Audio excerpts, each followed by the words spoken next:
अस्सलाम वालेकुम। बड़ी बात के साथ मैं हूं आदिल शाहजेब। आज की बड़ी बात, मकबूजा कश्मीर की कशीदा सूरत हाल पर पाकिस्तान की मुतहर्रिक सिफारतकारी रंग लाना शुरू हो चुकी है। पहले तो 54 बरस बाद अक़वाम मुत्तहिदा की सलामती कौंसिल में मसले कश्मीर पर बहस होना इंडिया के इस मौक़िफ़ की नफी कर गया कि कश्मीर इंडिया का अंदरूनी मामला है। और जो भी आप आलमी इदारों की रिपोर्ट्स उठा के देखें और फिर सख्त पाबंदियों के बावजूद बैनुल अक़वामी मीडिया जिस तरह से कश्मीर में इंसानी हुकूक की खिलाफ वर्जियों को हाईलाइट कर रहा है, उससे एक बात साबित होती है कि इंडिया ने जो एक गैर कानूनी इकदाम किया था मकबूजा कश्मीर के खुसूसी स्टेटस को खत्म करने का, उससे कश्मीर का मामला जो है वो इंटरनेशनलाइज हो चुका है। फिर आज पाकिस्तान ने मकबूजा कश्मीर का मामला जो है वो आलमी अदालत इंसाफ में ले जाने का फैसला भी कर दिया है। पाकिस्तान के इन इकदाम और बिलखुसूस वज़ीर आज़म इमरान खान के बयानात ने मोदी हुकूमत को परेशान कर दिया है, जिसका इशारा गुज़श्ता रोज उस वक्त भी मिला जब इंडियन प्राइम मिनिस्टर ने अमेरिकी सदर डोनाल्ड ट्रंप से अपनी टेलीफोनिक गुफ्तगू में नाम लिए बगैर बज़ाहिर वज़ीर आज़म इमरान खान की शिकायत की। इंडियन वज़ीर आज़म के ऑफिस से जारी ट्वीट में यह कहा गया है कि नरेंद्र मोदी ने डोनाल्ड ट्रंप को यह इत्तला दी है कि खित्ते में बाज़ रहनुमाओं की जानिब से इंडिया मुखालिफ इश्तियाल अंगेजी जो है वो अमन के लिए मौजू नहीं है। इस सूरत हाल के बाद ऐसा लग रहा है कि अमेरिकी सदर डोनाल्ड ट्रंप खित्ते में बढ़ती कशीदगी को कम करने के लिए बाज़ाब्ता तौर पर अब सामने आना शुरू हो चुके हैं। इंडियन वज़ीर आज़म से टेलीफोन गुफ्तगू के बाद अमेरिकी सदर ने वज़ीर आज़म इमरान खान से भी राब्ता किया। अमेरिकी सदर की जानिब से ट्वीट्स में यह कहा गया कि कश्मीर के मामले पर पाकिस्तानी और इंडियन वज़ीर आज़म से उनकी बातचीत मस्बत रही। अमेरिकी सदर के मुताबिक मैंने अपने अच्छे दोस्तों से बातचीत में तिजारत, स्ट्रेटेजिक शराकत दारी और सबसे बढ़कर कश्मीर में कशीदगी में कमी के लिए इकदामात पर तबादला ख्याल किया। खित्ते में सूरत हाल कशीदा है मगर यह बातचीत मस्बत रही, ये कहना था अमरीकी सदर डोनाल्ड ट्रंप का। आपको ये याद दिलाते चले कि अमरीकी सदर का रवां हफ्ते में ये दूसरी बार वज़ीर आज़म इमरान खान से राब्ता हुआ है और बकौल वज़ीर ख़ारजा शाह महमूद कुरैशी अमरीका मौजूदा कशीदगी में जो तनाज़ा है उसके हल में अपना किरदार अदा करना चाहता है। हम तवक्को करते हैं कि सदर ट्रंप और अमेरिका इस करंट क्राइसिस को और रिजॉल्व करने में और इस तनाज़े को हल करने में अपना किरदार अदा करेगा। वज़ीर आज़म पाकिस्तान ने पाकिस्तानी कौम की ऐन उमंगों के मुताबिक और निहत्ते कश्मीरियों के ऐन जज्बात की तर्जमानी की है। जिस अंदाज में मेरे वज़ीर आज़म ने आज पाकिस्तान का और कश्मीरियों का मुकद्दमा सदर ट्रंप के सामने पेश किया है, मुझे आज इमरान खान पर, वज़ीर आज़म पाकिस्तान पर मकबूजा कश्मीर से मुतालिक अमरीकी सदर का मुतहरिक होना इसलिए भी अहम है क्योंकि गुज़श्ता माह ही वज़ीर आज़म इमरान खान से मुलाकात के दौरान उन्होंने ये दावा किया था कि इंडियन प्राइम मिनिस्टर ने उनसे कश्मीर पर सालसी करने की दरख्वास्त की थी। You know, there are over 1.25 billion people in the subcontinent. They are held hostage to the issue of Kashmir. I can tell you, we have tried our best. We've made all overtures to India to start dialogue, resolve our differences through dialogue. But unfortunately, we haven't made headways as yet. But I'm hoping that President Trump would push this process. So I was with Prime Minister Modi 2 weeks ago, and we talked about this subject. And he actually said, "Would you like to be a mediator or arbitrator?" I said, "Where?" He said, "Kashmir," because this has been going on for many, many years. I was surprised at how long it's been going on along. 70 years. I think they'd like to see it resolved, and I think you'd like to see it resolved. And if I can help, I would love to be a mediator. It shouldn't be, I mean, it's impossible to believe two incredible countries that are very, very smart, with very smart leadership, can't solve a problem like that. But if you would want me to mediate or arbitrate, आपने सुना नाज़रीन, Donald Trump साहब ने साफ अल्फाज में ये कहा था कि वज़ीर-ए-आज़म नरेंद्र मोदी ने उनसे कश्मीर पर सालसी की दरख्वास्त की है, लेकिन इंडिया ने उनके दावे को मुस्तरद कर दिया था और चंद रोज़ बाद 5 अगस्त को मकबूजा कश्मीर की खुसूसी हैसियत ख़त्म करने का जो एक कदम था वो इंडिया ने उठाया। ताहम इस कदम से भी मकबूजा कश्मीर की सूरत हाल पर कोई फ़र्क पड़ा नहीं है। गुज़श्ता 16 रोज़ से वादी में कर्फ्यू नाफिज है। गुज़श्ता रात भी इंडियन फ़ौज ने श्रीनगर में मज़ीद 30 अफराद को गिरफ्तार किया। कश्मीर मीडिया सर्विस के मुताबिक इंडियन फोर्सेस की गिरफ्तारी का मकसद मुमकिन मुजाहिरों को रोकना है। ये नई गिरफ्तारियां उन इलाकों में हुई हैं जहां इंडियन फोर्सेस को शदीद मज़ामत का सामना है। पाकिस्तान की सिफारतकारी हो, आलमी दुनिया का दबाव, कश्मीरियों की मज़ामत के अलावा अब मोदी सरकार के खिलाफ अंदरूनी मुखालफत भी बढ़ रही है। नोबेल इनाम याफ्ता डॉक्टर अमृत्या सेन ने भी बीजेपी हुकूमत पर जो है वो बरस पड़े। उनके बकौल कश्मीर से मुतालिक इस फैसले पर इंडियन शहरी के नाते मुझे फख्र नहीं। That's the classic colonial excuse.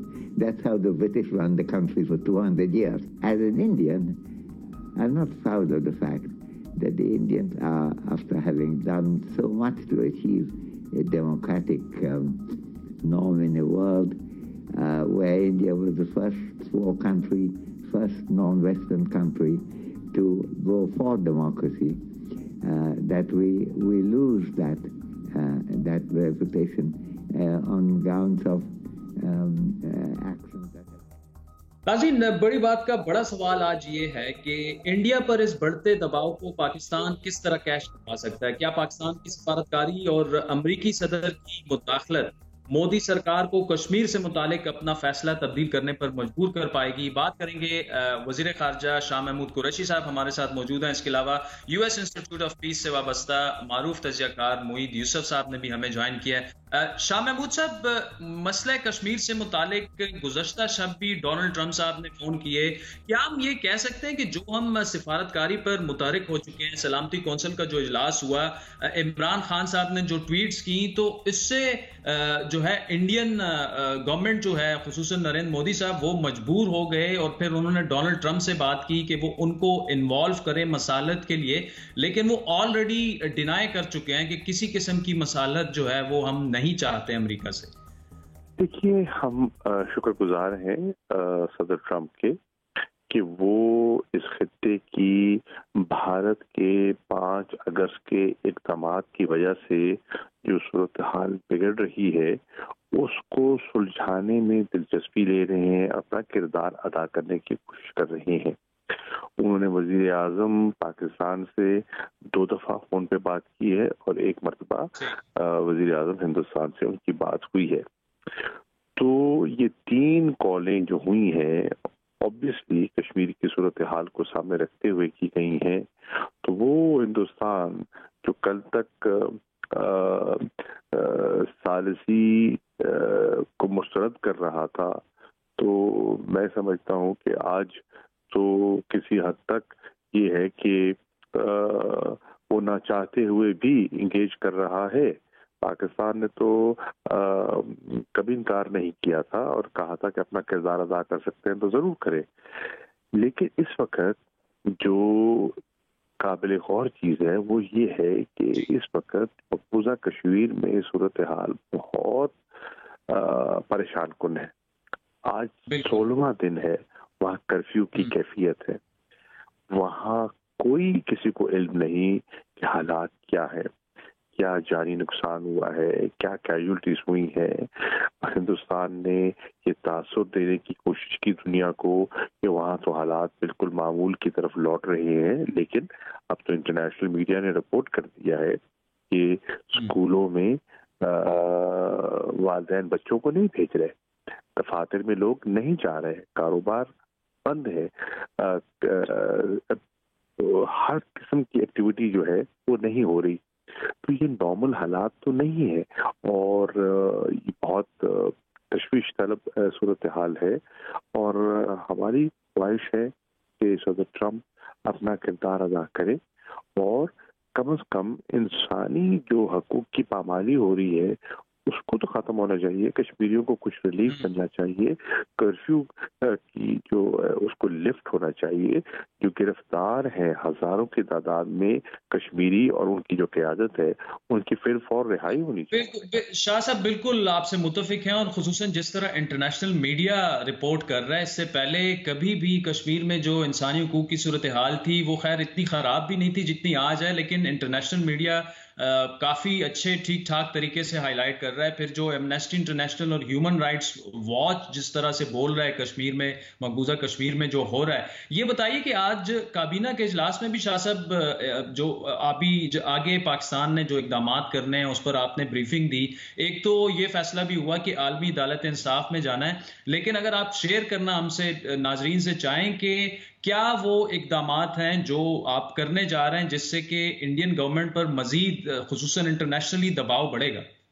देखिए, 17 तारीख को दफ्तर खारजा में मैंने एक मीटिंग की थी जिसमें मुख्तलिफ स्टेक होल्डर्स को दावत दी थी और आगे का लाएमल के बारे में हमने गुफ्तगू की थी। कल पार्लियामेंट्री कमेटी और नेशनल सिक्योरिटी का इजलास स्पीकर साहब ने बुलाया था और वहाँ मैंने जो पार्लियामेंट्री कमेटी और नेशनल सिक्योरिटी है उसे मैंने ब्रीफ किया था। फॉरेन ऑफिस का नुक्ता नज़र बताया था, पाकिस्तान का नुक्ता नज़र बताया था और DGMO ने सिक्योरिटी के मामला हालात के बारे में उनको एतमाद में लिया था। तो हम तो उन ब्रीफिंग से, उस इनपुट से जो हमें मिल रहा है और जो हमने मीटिंग की है, एक एक्शन प्लान मुरतब कर रहे हैं कि हमारे पास लीगल ऑप्शंस क्या है, हमारे पास डिप्लोमेटिक ऑप्शंस क्या है, हमारे पास पॉलिटिकल ऑप्शंस क्या है, और उनको मुरतब करने के बाद हम इंशाल्लाह उन ऑप्शंस को वज़ीर आज़म से, काबीना से शेयर करेंगे, उनसे अप्रूवल लेंगे, फिर आगे बढ़ेंगे इंशाल्लाह। शाह साहब, मोहित यूसुफ साहब हमारे साथ मौजूद है। मोहित, आपने शाह महमूद कुरैशी साहब को भी सुना जो नरेंद्र मोदी ने कॉल की डोनाल्ड ट्रंप को। एक तो उसका कॉन्टेक्स्ट आपसे समझना चाहेंगे, क्या ये उसे इस कॉन्टेक्स्ट में देखा जा सकता है कि इंडिया अब खुद चाह रहा है कि डोनाल्ड ट्रंप जो हैं वो इन्वॉल्व हों? फिर उसके बाद जो पाकिस्तान के पास सिफारती और कानूनी ऑप्शंस हैं उस पर आपका क्या तजिया? पाकिस्तान ने फैसला कर लिया है कि आलमी अदालत इंसाफ जाना है पाकिस्तान ने।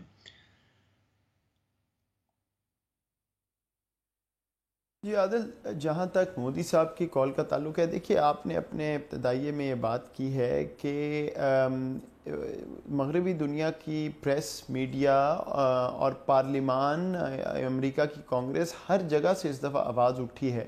असल में उन्होंने इक़दाम ऐसा उठाया है मोदी साहब ने कि इसका कोई किसी किस्म का जवाज़ या कोई अर्जेंसी, कोई ऐसी चीज़ हुई होती जिसकी वजह से उन्होंने करना था, तो मंतकी नहीं है उस हवाले से। ये उनकी आइडियोलॉजी का मसला है, अंदरूनी सियासत का मसला है, तो दुनिया ने इस पर आवाज़ तो उठाई है, उसमें तो कोई शक नहीं है। अब दूसरी बात यह है कि अगर आप अभी सुना रहे थे डोनाल्ड ट्रंप साहब का क्लिप जिसमें वो कहते हैं कि मैं मीडिएट, आर्बिट्रेट करने को तैयार हूँ। देखिए, कश्मीर पे मीडिएशन तो इंडिया ने नहीं मांगी होगी, लेकिन ये हुआ होगा ज़रूर, और मुझे इसकी कोई इन्फॉर्मेशन नहीं है, लेकिन हिंदुस्तान ने हस्बे मामूल अमेरिका से दरख्वास्त की होगी कि आप हमारा साथ दीजिएगा जब हम ये इक़दाम उठाएंगे। तो मेरा ख्याल है कि ट्रंप साहब या अमेरिकी इंतज़ामिया की नॉलेज में ये इक़दाम किसी हद तक होगा, और इसलिए उन्होंने वो बात की होगी कि मैं कश्मीर पे कोई ना कोई रोल अदा कर सकता हूँ।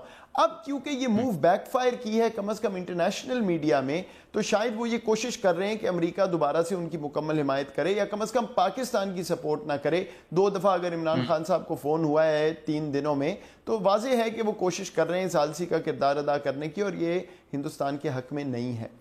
जहाँ तक पाकिस्तान की ऑप्शंस का ताल्लुक है, देखिए सिफारती ऑप्शंस तो बिल्कुल वाज़ेह हैं और आपके साथ वज़ीर ख़ारिजा मौजूद हैं, इसलिए नहीं कि वो यहाँ हैं, लेकिन मैं वैसे कहूँगा कि बड़े अरसे बाद ये देखने को मिला है कि कोऑर्डिनेटेड एफर्ट है पिछले 6-8 माह से पाकिस्तान का फॉरेन पॉलिसी पे। बाकी जो भी तनकीद हो इस हुकूमत की, ख़ारजा पॉलिसी पे कहना पड़ेगा कि काफ़ी हद तक स्ट्रीमलाइन हो के काम हुआ है। काफ़ी जो है चैलेंजेस हैं पाकिस्तान की ख़ारजा पॉलिसी को, लेकिन इस बार में आपने देखा है कि बड़ा प्रोएक्टिव जो है वो एफर्ट किया जा रहा है जब से ये मोदी साहब का हुआ है। तो एक तो वो सफारतकारी का, अब शायद ये एनवॉइस भी मेरी नज़र से गुजरा है कहीं कि ये भेज रहे हैं दुनिया में बात करने के लिए कश्मीर पे, और ऑप्शंस भी सफारती मेरा ख्याल है अभी तक मौजूद हैं।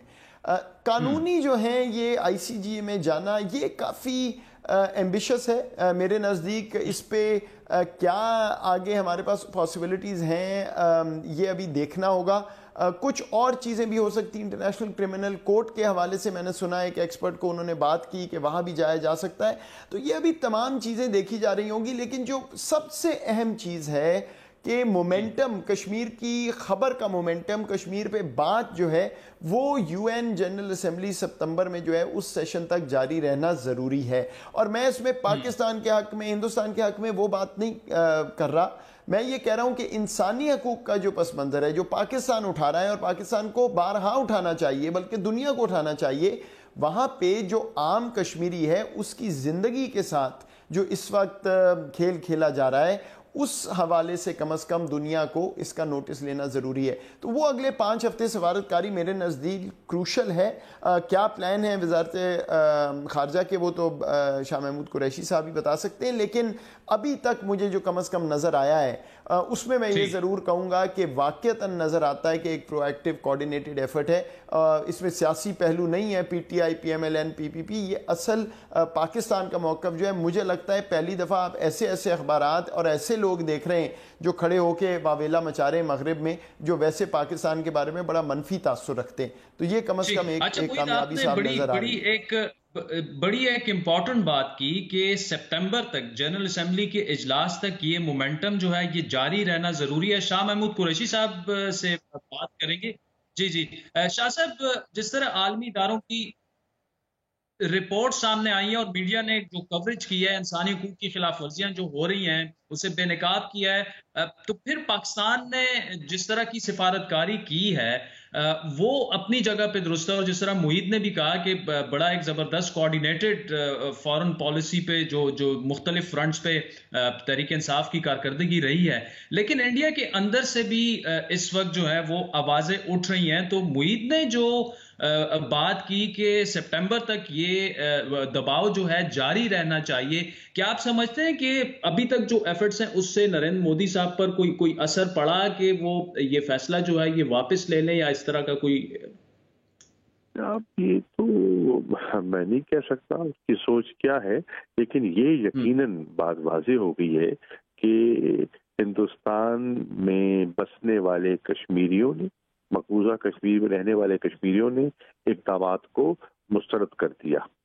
और ये भी वाज़ेह हो गया कि हिंदुस्तान के अंदर भी अब तकसीम वाज़ेह हो गई है। बहुत बड़ा तबका जो है वो अब सुप्रीम कोर्ट में जा चुका है, सिविल सोसाइटी के लोग जा चुके हैं, रिटायर्ड एयरफोर्स के और फौज के अफसरान जा चुके हैं, इंडियन एडमिनिस्ट्रेटिव सर्विसेज के लोग जा चुके हैं। तो बहुत वहाँ इस फैसले को लोगों ने वो मुतनाज़ा हो गया ये फैसला, और उस पर हिंदुस्तान के अंदर कोई इत्तफाक़ राय दिखाई नहीं दे रहा। ठीक।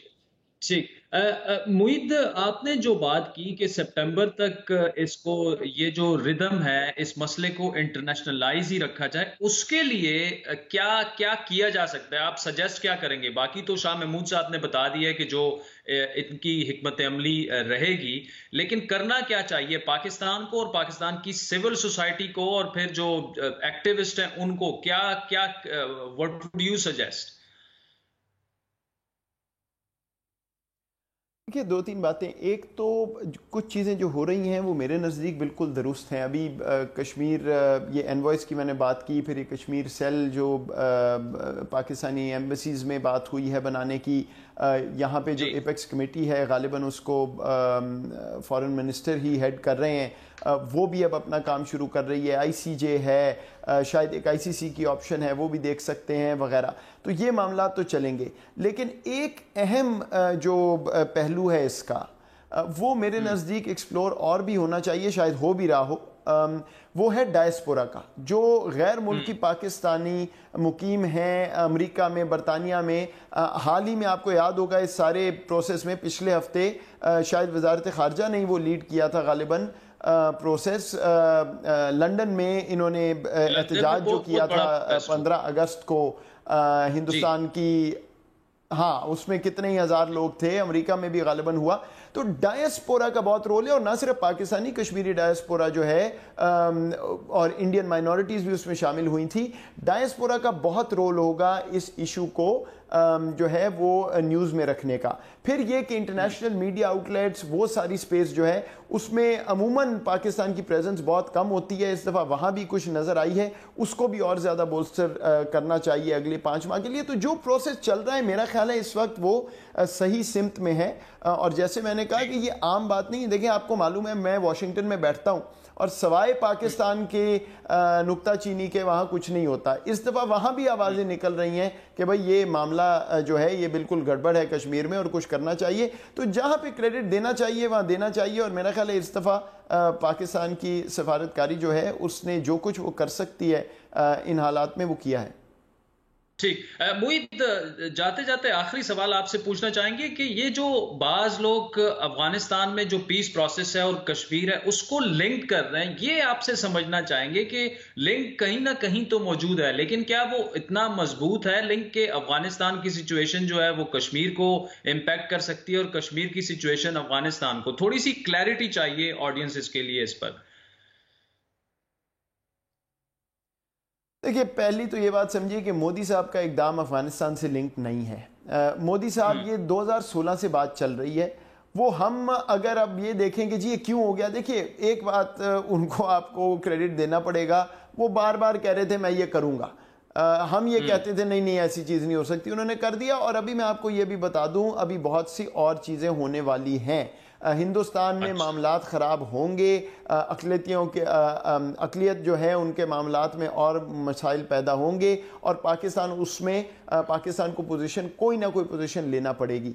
अफ़गानिस्तान इस तरह ज़रूर लिंक्ड है कि क्योंकि वहाँ पे अब हिंदुस्तान का असर रसूख कम हो रहा है, जो भी डील होगी उसमें पाकिस्तान का असर रसूख बढ़ रहा है, तो कश्मीर का फ्लैंक जो है वो शायद इंडिया इसलिए उसको दूसरी तरह से डील कर रहा है। लेकिन टाइमिंग मेरा ख्याल है उससे लिंक नहीं है, और ना ही कोई ऐसा लिंक है कि अफगानिस्तान में अमेरिका निकलेगा तो कश्मीर में क्या होगा। ये एक इसको स्पिन ज़रूर मिल रहा है, लेकिन मेरा नहीं ख्याल कोई ऐसी बात है। वो अपने टाइम चल रहा है प्रोसेस। हिंदुस्तान का वहाँ से रसूख कम होना ही था। जब भी अमेरिका ने वहाँ से निकलना था, वो सिक्योरिटी कवर ख़त्म होता तो हिंदुस्तान की नेचुरल पोजीशन कमज़ोर होनी थी, वो अब आपको नज़र आ रही है।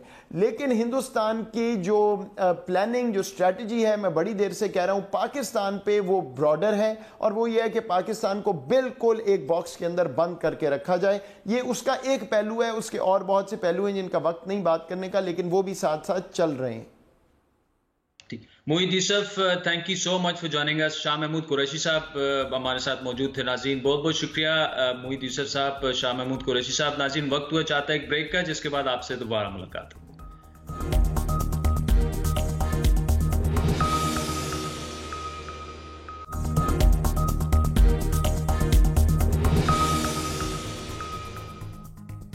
वेलकम बैक नाज़रीन। 2.5 करोड़ से ज्यादा आबादी वाला शहर, मुल्क का रेवेन्यू इंजन कहलाने वाला शहर, रोशनियों का शहर, ये तारुफ माजी के कराची का है, क्योंकि आज के कराची का तारुफ कचरे के अंबार की आमाह जगह है। आज के कराची के बासी साफ पीने के लिए तरस रहे हैं। आज के कराची में इंफ्रास्ट्रक्चर नापैद हो चुका है, और आज के कराची के हुक्मरान शहर को ठीक करने की बजाय एक दूसरे पर इल्जामात लगाने और जिम्मेदारियां डालने में मसरूफ हैं। अगर वो वफाकी हुकूमत है, चाहे वो सूबाई हुकूमत है, चाहे वो डिस्ट्रिक्ट गवर्नमेंट है जिसके सरबराह जो हैं वो वसीम अख्तर साहब हैं। बकरा ईद को गुजरे तकरीबन 1 हफ्ते से ज़ायद हो चुका है, ताहम अभी भी कराची के मुख्तलिफ इलाकों में कचरे के ढेर हैं। शदीद ताफुन के बायस शहरी जो है वो अजियत से इस वक्त गुजर रहे हैं। कुछ रोज पहले वफाकी वजीर बराए shipping and ports Ali Zaidi ने बड़े जोरों शोर से क्लीन कराची मुहिम का आगाज किया था, बल्कि यह कहना दुरुस्त होगा कि बड़े बड़े दावे किए थे। ताम लगता यह है कि यह मुहिम भी ताहाल शहर की शक्ल जो है वो 10% भी बदल नहीं पाई। दूसरी जानिब शहर के मेयर वसीम अख्तर ने एक नया पेंडोरा बॉक्स खोल लिया। उन्होंने कराची के शहरियों से अपील कर दी है कि वो सिंध हुकूमत को टैक्स देना बंद कर दें। ये 3 साल से मैं कह रहा हूं, किसी ने तवज्जो दी नहीं। सीएम साहब की जिम्मेदारी बनती है कि इन डिस्ट्रिक्ट्स को लेके बैठे हैं, कहां शॉर्टफॉल है, कहां रिसोर्सेज की कमी है, कहां मशीनरी चाहिए। क्या मजाक बनाया हुआ है आपने कराची को? आप टैक्सेस तो ले रहे हैं। मैं कराची के लोगों को कहता हूं, कराची के अवाम को कहता हूं कि सिंध गवर्नमेंट को टैक्सेस देना बंद कर दें। अपना टैक्स या तो केएमसी को दें या फेडरल गवर्नमेंट में दें। बहुत बड़ा ट्रस्ट डेफिसिट है, 350 बिलियन ईयरली कराची आपको देता है सिंध गवर्नमेंट को। कराची को कुछ नहीं मिल रहा। वसीम अख्तर साहब के रद्द-ए-अमल में सिंध हुकूमत ने भी भरपूर जवाब दिया। वज़ीर आला सिंध के तर्जुमान मुर्तज़ा वहाब ने मेयर कराची को कराची की तारीख का नाकाम तरीन मेयर करार दिया। वसीम अख्तर साहब, जाके कराची वालों से पूछिए, 2015 से जिन मुश्किलात से दो चार कराची वाला है वो सबको पता है। आपने अपने 3 साल इक़्तिदार में कराची वालों के लिए कुछ नहीं किया। सिर्फ वो कहते हैं ना, मगरमच्छ के आंसू बहाना, वो आंसू आपने बहाए, लेकिन अमली एतबार से आपने कराची वालों की खिदमत नहीं की। बजाय इसके अपनी नाकामी माने, बजाय इसके ये माने तस्लीम करें कि आप पाकिस्तान की तारीख के सबसे नाकाम मेयर हैं। मेरे ख्याल में कराची की तारीख में केएमसी का इतना नाकाम मेयर कभी नहीं आया था। बजाय इसके आप इस बात को तस्लीम करें, आप दूसरों के ऊपर इल्ज़ामात लगाते हैं। इस तमाम सूरत हाल और मेयर कराची के गैर मुतवक्के और हैरान कुन मुतालबे पर बात करेंगे। मेयर कराची वसीम अख्तर साहब हमारे साथ मौजूद हैं। वसीम अख्तर साहब, thank you so much for joining अस। कराची की सूरत हाल की अगर बात की जाए तो वो मनाजिर में, तस्वीर में ज्यादा बेहतर दिख रही है। क्या बयान करें आपको आज, साथ में फिर जिस तरह के बयानात सामने आ रहे हैं, आप बड़ा आज आपने हैरान कुन बयान दिया कि जी सिंध हुकूमत को जो है अवाम टैक्स ना दें। ये क्यों आप ऐसे बयान देने पर मजबूर हो गए? सिंध हुकूमत की जानिब से भी शदीद रद्द अमल सामने आया, लेकिन ये तो बिल्कुल अवाम को सिविल नाफरमानी की तरफ धकेलना हो गया। देखें, इससे पहले मैंने बहुत बयान दिए, मगर सिंध हुकूमत इतनी नाराज़ और इतनी परेशान नहीं हुई। सिंध हुकूमत की जान जो है ना, वो टैक्सेस, पैसों में फंसी हुई है। मैंने सिर्फ रिक्वेस्ट की है कराची के लोगों से टैक्स ना दें, तो कितना चीख चिल्लाना शुरू कर दिया। इनकी जान जैसे तोते की जान होती है, इनकी जान पैसों में फंसी हुई है। इनको पैसे ना मिले ये मर जाएं। तो ये कंडीशन है। पॉइंट ये नहीं है, देखें ये बयान क्यों दिया गया। आपके पास सारे महकमे हैं, वाटर बोर्ड आपके पास है, सीवेज आपके पास है, कचरा उठाना आपके पास है। चाइनीज कंपनी से एग्रीमेंट किए हुए आपने 24 अरब 4 सालों में आपने एलोकेट किए हैं बजट के अंदर। वो कहाँ गए? आपने एग्रीमेंट कैंसिल कर दिया। कैसे कर दिया बताएं आवाम को, वो पैसे कहाँ हैं? ट्रांसपोर्ट आपके पास है। आप बैड गवर्नेंस की आप मिसाल बने हुए हो इस वक्त पूरे मुल्क में। 10 सालों से आप कराची पे रूल कर रहे हो, सिंध पे रूल कर रहे हो, तबाह कर दिया पूरा सूबा आपने। आप मुझसे सवाल कर रहे हो, मुझ पे करप्शन की बात करते हो आप लोग। नहीं, देखें वसीम अख्तर साहब, बदकिस्मती से ये जो आप बातें कर रहे हैं, ये बयानबाजी, इल्जाम तराशी, जिम्मेदारी डालने की रिवायत चल पड़ी है। इससे शहर का तो कोई फायदा नहीं हो रहा। शहर में जो कचरे के अंबार हैं वो अभी तक मौजूद हैं। एक मुहिम ऐसी शुरू हो गई थी, अली जैदी साहब ने, आपने भी उसमें शिरकत की थी, क्लीन कराची वाली मुहिम। लग नहीं रहा, वो तो कोई नजर भी नहीं आ रही। उससे भी कोई 10-15% भी शहर की शक्ल जो है वो बदल नहीं पाई। तो सबको इल्जाम तराशी जो है वो उनके पास भी उतने ही पॉइंट्स होंगे पीपल्स पार्टी वाले के पास जितने आपके पास हैं। बिल्कुल सही कह रहे हो आप। ब्लेम गेम में मसले हल नहीं होंगे, ये बड़ों को सोचना चाहिए। मैं 3rd tier ऑफ गवर्नमेंट हूं, सबसे नीचे। बिल्कुल बिल्कुल, I agree with you. Federal government है, अली जैदी साहब और मैंने ये कैंपेन शुरू की है। सिर्फ अली जैदी साहब ने नहीं की, हम दोनों ने। मैंने उनसे रिक्वेस्ट की है कि फेडरल गवर्नमेंट आके मेरी हेल्प करे, मगर अफसोस के फेडरल गवर्नमेंट ने भी कोई बजट नहीं दिया, कोई फंड्स नहीं दिए, कोई ग्रांट नहीं दी, ना ही केपीटी ने दी है। कराची से ही हम पैसा जनरेट कर रहे हैं, फिर कराची से चंदा मांग रहे हैं कराची के लिए। मतलब अफसोस तो यहां होता है मुझे। तो ये सोल्यूशन नहीं है। मैं इनको सोल्यूशन भी बता चुका हूं। भाई मैं तो सबसे नीचे वाली गवर्नमेंट हूं, आपके मातहत काम करता हूं, जिम्मेदारियां आपकी हैं। अगर मैं अच्छा काम करूंगा तो क्रेडिट आपको मिलेगा, मैं गलत काम करूंगा आपकी बदनामी होगी। तो ये जो चीजें नजर आ रही हैं इस वक्त, 10 दिन हो गए पूरा शहर कचरे से और सीवरेज से भरा हुआ है। कुछ मीडिया में मैंने ये भी देखा कि डीएमसी या केएमसी पे इल्जाम डाले जा रहे हैं इसके। सीवेज के, बारिश का पानी नहीं है सड़कों पे, बिल्कुल साफ हो चुका है, ये गटर का पानी है, सीवरेज पूरा कोलैप्स हो चुका है कराची का। ये मैं 3 साल से कह रहा हूं, मगर इनको कोई इंटरेस्ट नहीं है कराची से, इनको पूरे सिंध से इंटरेस्ट नहीं है। नहीं मेयर साहब, एक चीज आपसे समझनी है, आपने अली जैदी साहब की बात की, विफाक के किरदार पर आपने तनकीद की, लेकिन अली जैदी साहब जिस तरह कराची की सफाई से मुतालिक सोशल मीडिया पर जो क्रेडिट ले रहे हैं और लोगों को आगाह कर रहे हैं, तो उससे तो आपकी बातों से यही लग रहा है कि ये सारी नुमाइशी चीजें हैं, कुछ नहीं हो रहा कराची में, विफाकी हुकूमत भी कुछ नहीं कर रही। देखें, ये मुझे नहीं पता, मगर FWO हमारा साथ दे रही है। FWO की मशीनरी जो है वो काम कर रही है मुख्तलिफ इलाकों में। अब हमने मलिक रियाज साहब से भी रिक्वेस्ट की है, उन्होंने भी कुरंगी साफ़ करने के लिए अपनी मशीनरी भेज दी है। आज से काम शुरू हुआ है कुरंगी में। हम सीरियस हैं भाई, हमें कराची के मसाइल पे हम परेशान हैं, हमारे पास वो वसाइल नहीं है, हमारे पास वो मशीनरी नहीं है कि हम ये चीज़ें हैंडल कर सकें। डिपार्टमेंट्स इन्होंने अपने पास रखे हुए हैं, ना खुद काम करते हैं ना करने देते हैं। या तो देखें 10 साल पहले कराची से कचरा उठता था, आज ऐसा क्या हो गया? आपने एग्रीमेंट्स पे एग्रीमेंट्स कर लिए चाइनीज से और आज आप कैंसिल कर रहे हो उन एग्रीमेंट्स को। किसी से तो पूछो आप क्या किया था आपने। 4 सालों में आप 24 अरब रुपए दे चुके हो, ये पैसे कहाँ जा रहे हैं? कराची में लग नहीं रहे, समझ से बाहर है पूरा कराची इस वक्त सरापा एहतजाज है। लोग मुश्किल में है, लोगों के घरों में गटर का पानी है, पीने के लाइनों में गटर का पानी मिला। साहब देखिए, दोबारा मैं इल्तिजा ये कर रहा हूं, दोबारा आपके बयान की तरफ आते हैं। आपने ये फरमाया है कि जी कराची की अवाम जो है वो सिंध हुकूमत को टैक्स ना दे, लेकिन आपने साथ में ये भी कहा कि वो टैक्स कराची म्यूनिसिपल को दें, आपकी हुकूमत को दें या विफाक को दें। तो आप एक तरफ तो कह रहे हैं विफाक भी काम नहीं कर रहा, तो क्या आपको लगता है कि कराची के शहरी जो हैं वो आप पर इतना एतमाद कर सकते हैं या वफाक पर कर सकते हैं कि वो शहर के जो है कोई भी, क्योंकि कारकर्दगी तो किसी की भी नजर नहीं आ रही ना ग्राउंड पे। देखें, कराची के लोग सफर कर रहे हैं, कराची लोग बाशऊर हैं, सब जानते हैं, इस पार्टी को भी जानते हैं, कोई दो राय नहीं उसमें कि ये 10 सालों में इसने क्या किया है। एक बस नहीं चला सकी कराची के ट्रांसपोर्ट के हवाले से।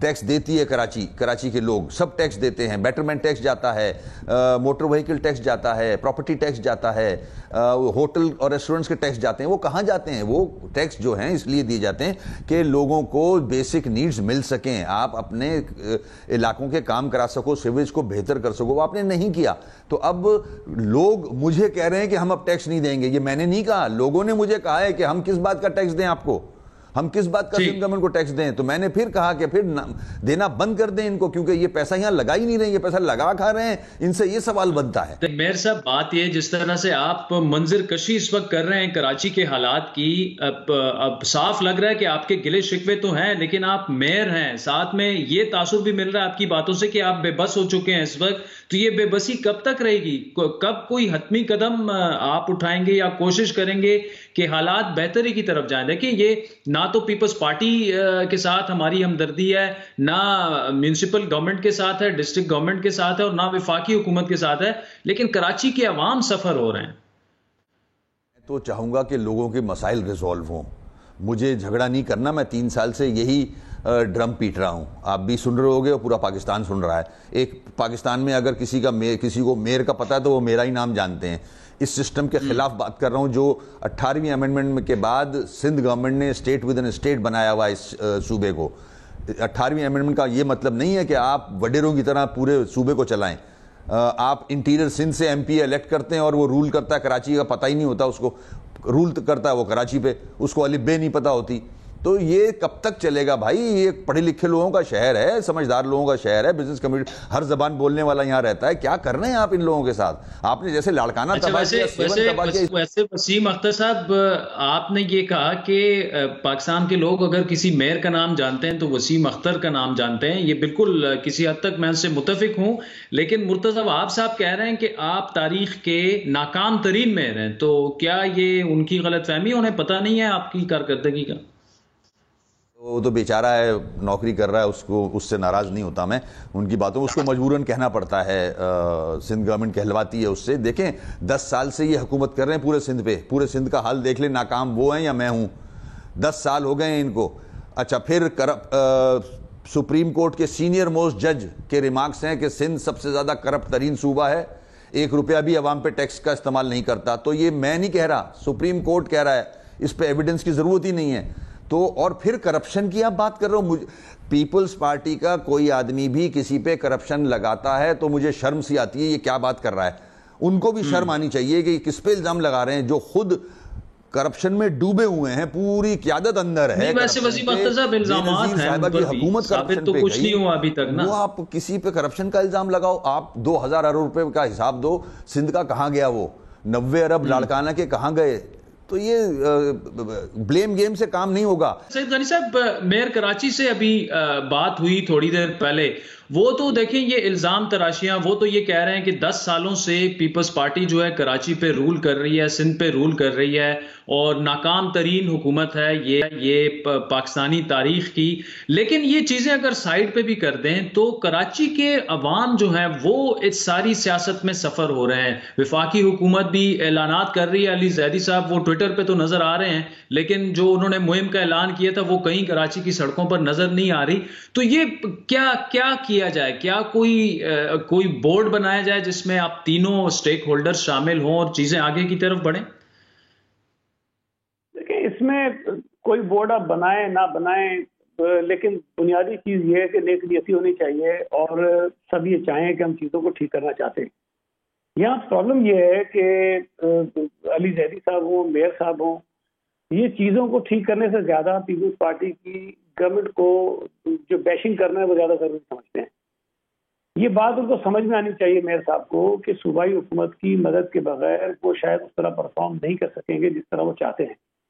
तो बजाय इसके कि वो पीपल्स पार्टी की सूबाई हुकूमत के साथ ताउन करें और जो मदद जहाँ उनको दरकार है वो मदद हमसे लें, वो उल्टा इल्जाम तराशियां करते हैं और मुझे नहीं पता कि उनकी सोच इसमें क्या है। अब इसमें अली जैदी साहब ने जब कैंपेन शुरू की तो सूबाई हुकूमत हो या मैं उस लोकल गवर्नमेंट मिनिस्टर था, हमने बिल्कुल नेक नीति के साथ फेयरली इनकी सपोर्ट की और हमने कहा कि नहीं चले, अच्छी बात है कि फेडरल गवर्नमेंट अपना कुछ हिस्सा डालना चाहती है कि केएमसी की जिम्मेदारियां जो हैं जो पूरी नहीं कर पा रहे हैं, फेडरल गवर्नमेंट उनकी मदद करे ताकि वो काम हो जाए। लेकिन अब हुआ ये कि बजाय इसके कि वो जो गंद नालों से निकाल रहे हैं वो प्रॉपर जगह पे डंप करें, उन्होंने जाके पूरे शहर में कचरा फैलाना शुरू कर दिया है। अब हमारे लिए प्रॉब्लम ये हो रही है कि कराची में 12-13 हजार टन कचरा रोजाना जनरेट होता है। सही, बड़ी मुश्किल से आहिस्ता आहिस्ता अपनी वो कैपेसिटी बढ़ा के कोई हम 10-12 हजार टन कचरा रोजाना उठाने के काबिल हो गए और हम उठाना शुरू कर दिया हमने।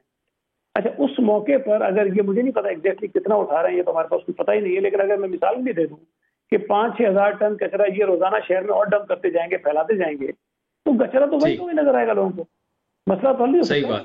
तो इन्होंने बजाय हमारी मदद करने के हमारे लिए मसाइल पैदा कर लिए और इसमें मैं समझता हूँ कि थोड़ा सा बजाय वो मेरे खिलाफ बोलना शुरू कर देते हैं। मैं तो जो बात कर रहा हूँ भाई वो बड़ी अकल में आने वाली बात है, समझ में आने वाली बात है, आम सी बात है कि आप नाले से कचरा निकाल रहे हो, कीचड़ निकाल रहे हो, जो जगह आपको बताई गई है वहाँ ले जाओ आप कभी आप सड़क पे फेंक रहे हो, कभी आप पार्क में फेंक रहे हो, कभी ग्राउंड में फेंक रहे हो, कभी आप जीटीएस पे फेंक रहे हो, और वो उन्होंने ऐसा गंद फैलाया हुआ है।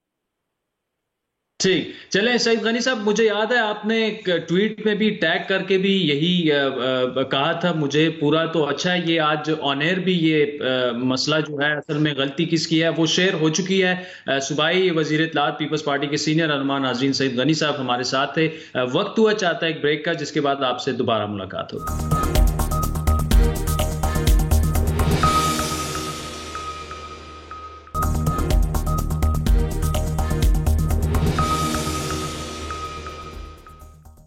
वेलकम बैक नाज़रीन। साबिक वज़ीर-ए-आज़म नवाज शरीफ को अल अज़ीज़िया स्टील मिल केस में सजा सुनाने वाले साबिक एहतसाब अदालत के जज अरशद मलिक की मुतनाज़ा वीडियो का मामला पेचीदा होता जा रहा है। FIA की जानिब से सुप्रीम कोर्ट में तफ्तीश की रिपोर्ट तो जमा करा दी गई है, लेकिन सुप्रीम कोर्ट की जानिब से 3 हफ्ते की मोहलत के बावजूद FIA ना तो मुतनाज़ा वीडियो का फोरेंसिक ऑडिट करवा पाई और ना ही ये तयन कर पाई है कि ये वीडियो असली है या जाली वीडियो है ये। जिसके बाद आज सुप्रीम कोर्ट ने एहतसाब अदालत के जज अरशद मलिक की मुबैना वीडियो के मामले पर जुडिशल कमीशन तश्कील देने की 3 दरखास्तों पर फैसला महफूज कर लिया है। चीफ जस्टिस की सरबराही में 3 रुकनी बेंच को अटॉर्नी जनरल अनवर मंसूर ने बताया कि शहबाज शरीफ, मरियम नवाज समेत लीगी क़यादत मुतनाज़ा वीडियो से लाताल्लुकी का इजहार कर चुकी है। जस्टिस अजमत सईद ने सवाल किया कि जज की वीडियो का फोरेंसिक्स अभी तक क्यों नहीं हो सका? वीडियो उनके बकौल, जज साहब के बकौल, सारे पाकिस्तान के पास है, सिर्फ FIA के पास नहीं, पूरा मुल्क और अदालत जिस चीज का सवाल कर रही है,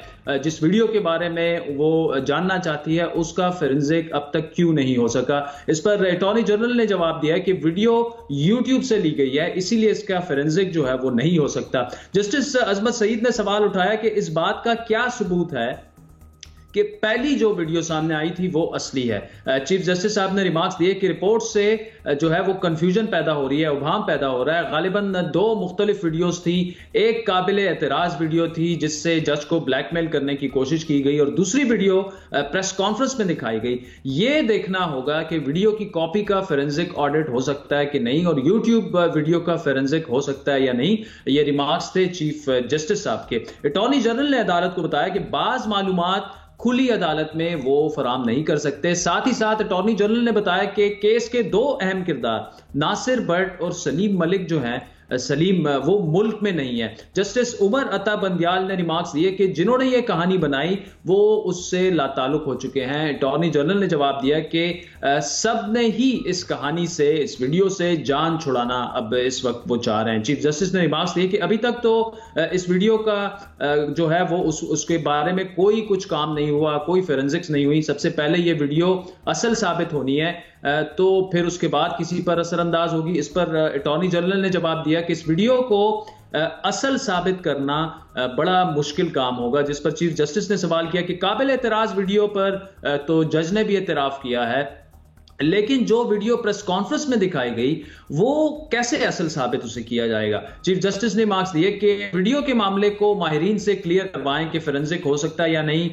FIA की रिपोर्ट में तस्लीम किया गया कि ऑडियो रिकॉर्डिंग अलग की गई, लगता यह है कि वीडियो के साथ किसी ने खेला है। ये चीफ जस्टिस साहब के रिमार्क्स थे। उन्होंने मजीद रिमार्क्स दिए कि जज अरशद मलिक की खिदमात लाहौर हाई कोर्ट को वापस क्यों नहीं की गई? क्या अरशद मलिक को लाहौर ना भिजवाकर तहफ़्फ़ुज़ दिया जा रहा है? इस पर अटॉर्नी जनरल ने जवाब दिया कि तहकीकात की वजह से अरशद मलिक को रोक रखा है। चीफ जस्टिस ने रिमार्क्स दिए कि क्या जज ऐसा होता है जो सजा देने के बाद मुजरिम के पास जाए? जज के इस किरदार से जजेस के सर जो है वो शर्म से झुक गए हैं। चीफ जस्टिस साहब ने मजीद कहा कि आप इस मामले को हल्का क्यों ले रहे हैं? जज खुद मान रहा है कि उसके उस खानदान के साथ ताल्लुकात थे। जज के किरदार की जो है वो किसी हद तक मामला जो है जस्टिस साहब ने कहा कि हम देख सकते हैं, लेकिन वीडियो के मामले की आप तहकीकात कराएं कि फोरेंसिक हो सकती है या नहीं। चीफ जस्टिस ने रिमार्क्स दिए कि हमारा ताल्लुक अपने जज से है जिसके किरदार पर बड़े सवालिया निशान आ गए हैं। चीफ जस्टिस ने रिमार्क्स दिए कि फैसला करेंगे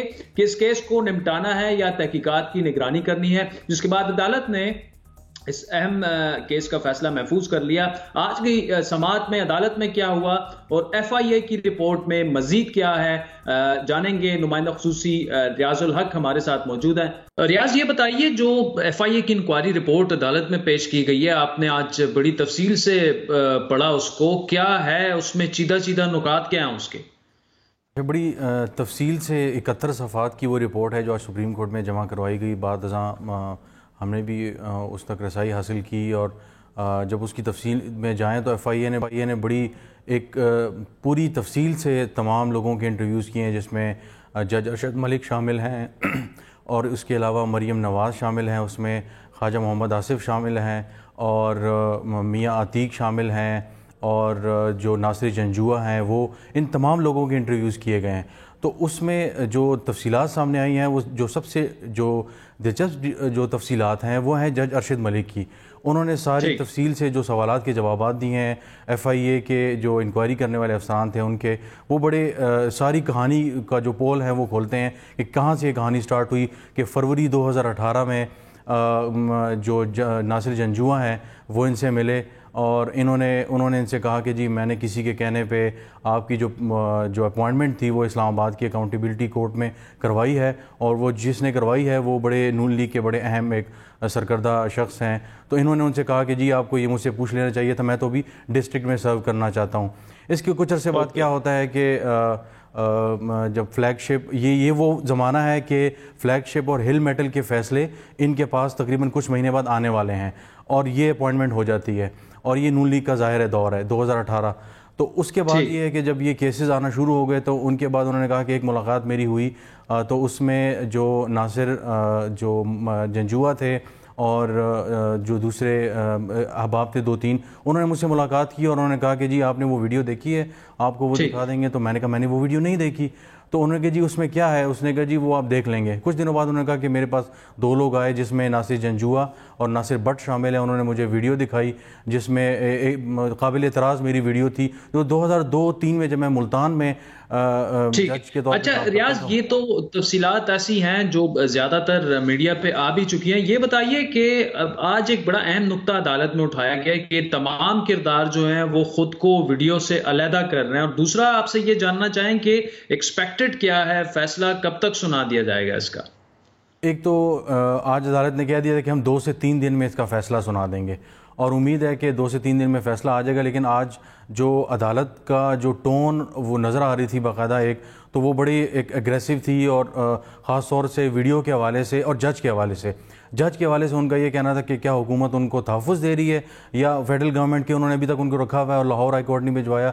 और उन्होंने ये कहा कि लाहौर हाई कोर्ट को इस मामले को देखना चाहिए, ये उनका जज है, उसको इस सारे मामले को देखना चाहिए कि कैसे मिसकंडक्ट करते हुए एक जज पाया गया और क्या ऐसे जजेस जो इनकी सफ़ों में हमारी सफ़ों में जो मौजूद हैं क्या उनको सर्विस करनी चाहिए जिनका ये कंडक्ट माजी में रहा है। तो बड़े ख़ास मतलब जोर दे के उन्होंने कहा कि लाहौर हाई कोर्ट को इस मामले को देखना चाहिए। अगर हम आए, जो पहला सवाल आपने किया था कि क्या ये मामला है ये किस तरफ जा रहा है, और तो इसके हवाले से अगर देखा जाए तो मेरा ख्याल है कि जब ये फैसला 2 से 3 दिन में आ जाएगा तो उसमें कोशिश इनकी ये होगी कि जल्द से जल्द इसका जो है वो लाहौर हाई कोर्ट को डायरेक्शन शायद कुछ दे दी जाए और कुछ यहाँ पे फेडरल गवर्नमेंट को कहा जाए कि इस मामले को समेटा जाए, क्योंकि तमाम किरदार ये मानने से इनकारी हो गए हैं, चाहे वो मरीम नवाज थी, चाहे वो ख्वाजा आसिफ थे, चाहे वो जितने लोग थे। तो ये एक बड़ी हैरानकुन बात थी कि जितने किरदार थे, इवन मियाँ अतीक और नासिर जंजुआ, उन्होंने कहा जी हमारे वीडियो से कोई ताल्लुक नहीं है। तो चलें रियाजुल हक, बहुत बहुत शुक्रिया आपसे। इसके इसीली बात जो है जब फैसला आएगा तब भी होगी।